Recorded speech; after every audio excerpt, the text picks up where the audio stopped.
क्या हो अगर सुबह जागने की वजह खोजने का एक सरल एक जापानीज फॉर्मूला हो। मतलब एक ऐसी जीवन शैली जो ना सिर्फ खुशी दे बल्कि लंबी उम्र भी। तो आज हम बात करेंगे एक बहुत ही दिलचस्प जापानी कॉन्सेप्ट इकिगाई के बारे में।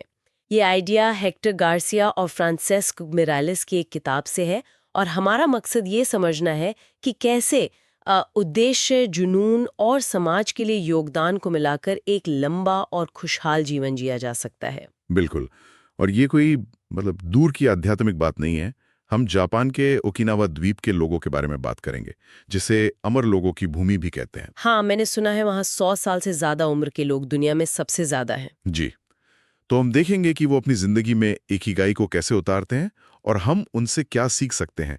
ये एक फिलॉसफी से ज्यादा जीने का एक एक प्रैक्टिकल नक्शा है। ठीक है, तो सबसे पहले यही समझते हैं कि ये शब्द इकिगाई है क्या, इसको मतलब क्या है। देखिए, ये दो जापानी शब्दों से मिलकर बना है। इकी, जिसका मतलब है जीवन, और गाई, जिसका मतलब है, आप कह सकते हैं, मूल्य या वजह।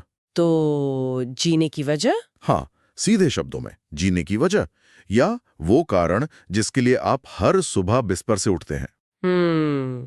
किताब में इसे समझाने के लिए वो 4 सर्कल्स का इस्तेमाल किया गया है जो एक दूसरे को काटते हैं। जी।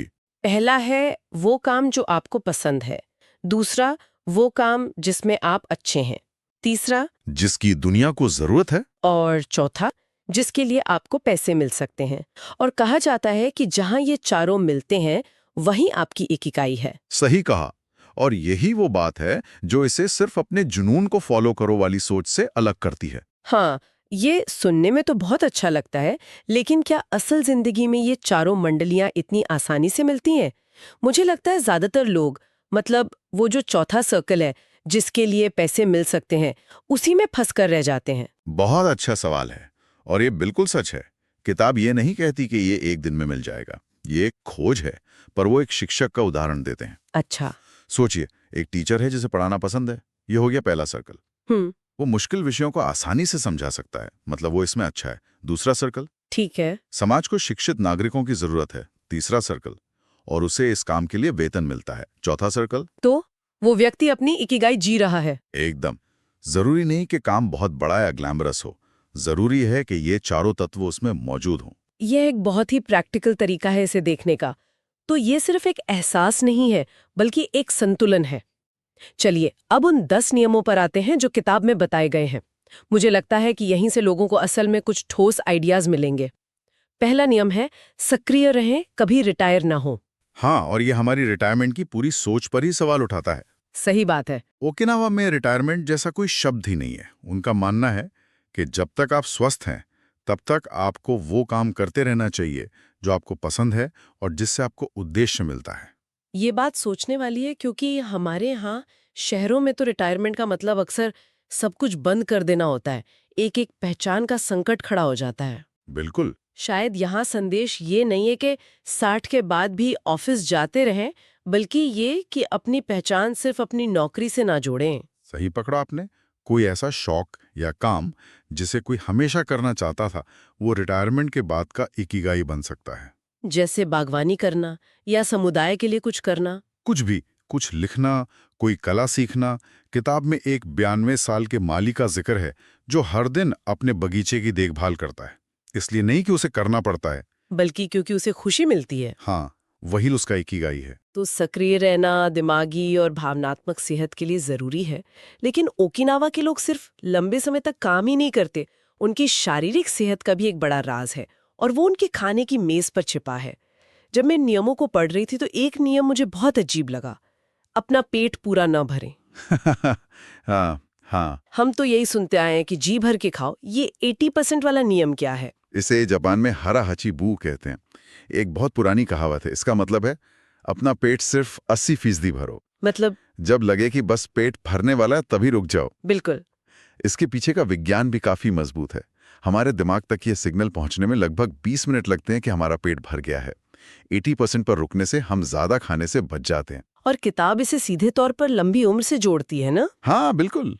कई वैज्ञानिक अध्ययनों में पाया गया है कि कम कैलोरी का सेवन कोशिकाओं की उम्र बढ़ने की प्रक्रिया को धीमा कर देता है। अच्छा। ओकिनावा के लोग स्वाभाविक रूप से कम कैलोरी खाते हैं। वे छोटे बर्तनों में खाते हैं। उनका भोजन ज्यादातर पौधे आधारित होता है, सब्जियां, टोफू, शकरकंद। ये संयम उनकी लंबी उम्र के सबसे बड़े रहस्यों में से एक है। खाने और काम के अलावा एक और नियम है जो मुझे लगता है आज की अकेली पड़ती दुनिया के लिए बहुत जरूरी है। नियम नंबर 4, अपने आप को अच्छे दोस्तों से घेरें। ये उनकी संस्कृति का एक बहुत ही खूबसूरत हिस्सा है। ओकिनावा में मुआई की एक परंपरा है। मुआई, ये क्या होता है? मुआई असल में कुछ दोस्तों का एक ऐसा समूह होता है जो जीवन भर एक दूसरे का साथ निभाने का वादा करते हैं। अरे वाह! वे न केवल भावनात्मक रूप से बल्कि जरूरत पड़ने पर आर्थिक रूप से भी एक दूसरे की मदद करते हैं। ये एक तरह का सोशल सिक्योरिटी नेट है जो उन्होंने खुद बनाया है। ये तो आज के सोशल मीडिया के दौर से कितना अलग है, जहां हजारों दोस्त होते हैं लेकिन जरूरत के समय शायद कोई एक भी नहीं होता। सही बात है। एक मुआई का होना मतलब ये जानना कि आप अकेले नहीं हैं।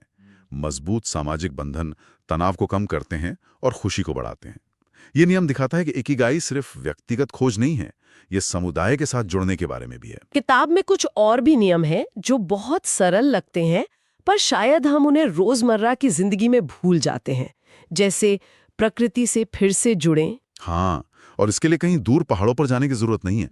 बस सुबह की धूप में 10 मिनट टहलना या अपने घर के पौधों को पानी देना, किसी पार्क में थोड़ी देर बैठना, बिल्कुल, ये भी काफी है। प्रकृति के संपर्क में आने से हमारा तनाव का स्तर कम होता है और मूड बेहतर होता है। और एक नियम जो आज की भागदौड़ भरी जिंदगी के लिए बहुत जरूरी लगता है, वो है वर्तमान में जिएं।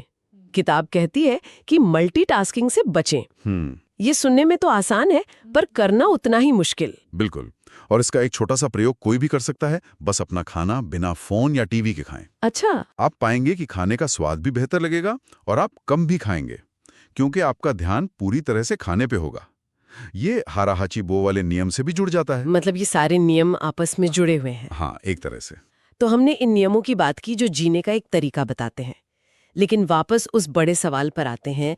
अगर किसी को लगता है कि वो अपनी इकिगाई से बहुत दूर है, तो वो इसे खोजना कैसे शुरू करें? क्या किताब कोई रास्ता सुझाती है? हाँ, वो उन्हीं 4 सवालों पर वापस जाने को कहती है जिन्हें हमने शुरू में डिस्कस किया था, लेकिन इस बार उन्हें एक अभ्यास की तरह देखने को कहती है। एक कागज लेकर इन 4 सवालों के जवाब ईमानदारी से लिखें। ओके, तो पहला सवाल, आपको क्या पसंद है? जी, वो सारी चीजें लिखें जिन्हें करने में आपको मजा आता है, भले ही आप उनमें अच्छे ना हों, जैसे संगीत सुनना, घूमना, लोगों से बात करना। ठीक है। दूसरा सवाल, आप किस में अच्छे हैं? अपनी ताकत को पहचानें।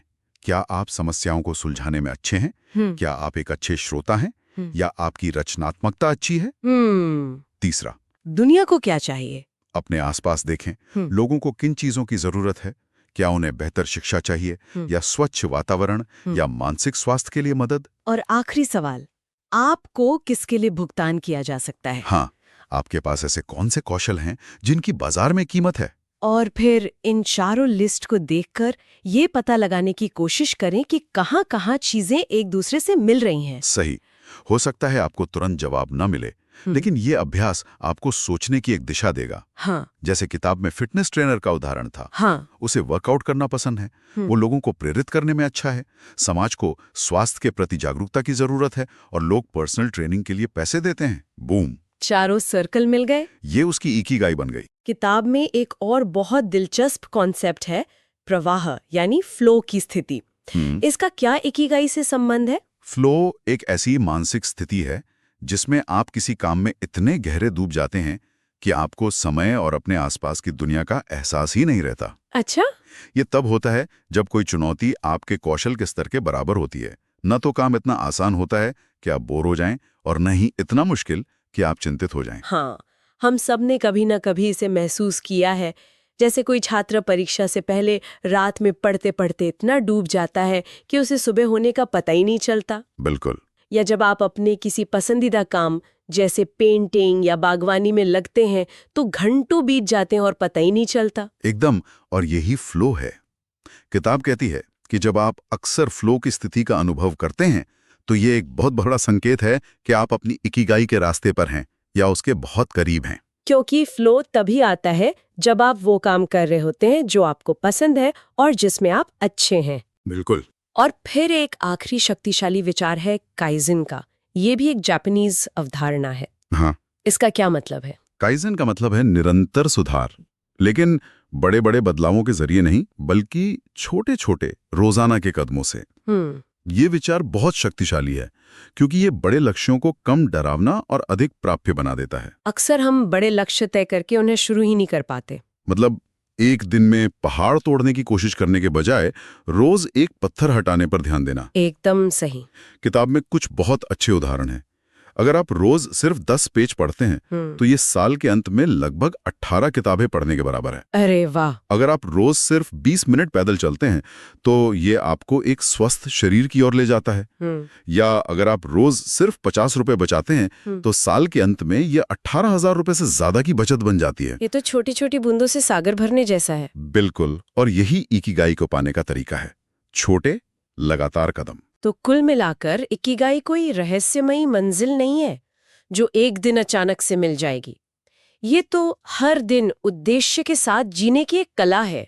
सक्रिय रहना, स्वस्थ खाना, दोस्तों से जुड़े रहना और हर दिन कुछ बेहतर करने की कोशिश करना। हाँ, और ये इस बात पर जोर देता है कि उद्देश्य रोजमर्रा के साधारण कामों में भी मिल सकता है। एक लेखक जो हर दिन सिर्फ एक पेज लिखता है, एक माँ जो अपने बच्चों की परवरिश में अपना सब कुछ लगा देती है, या एक कारीगर जो अपनी कला को निखारता है, ये सब अपनी इकिगाई जी रहे हैं। संदेश ये है कि आपको दुनिया बदलने की जरूरत नहीं है। नहीं, आपको बस अपनी छोटी सी दुनिया में उद्देश्य खोजना है। इस पूरी चर्चा ने मुझे सोचने पर मजबूर कर दिया है। ये सिर्फ लंबा जीवन जीने के बारे में नहीं है, बल्कि एक भरा पूरा, एक संतुष्ट जीवन जीने के बारे में है। बिल्कुल।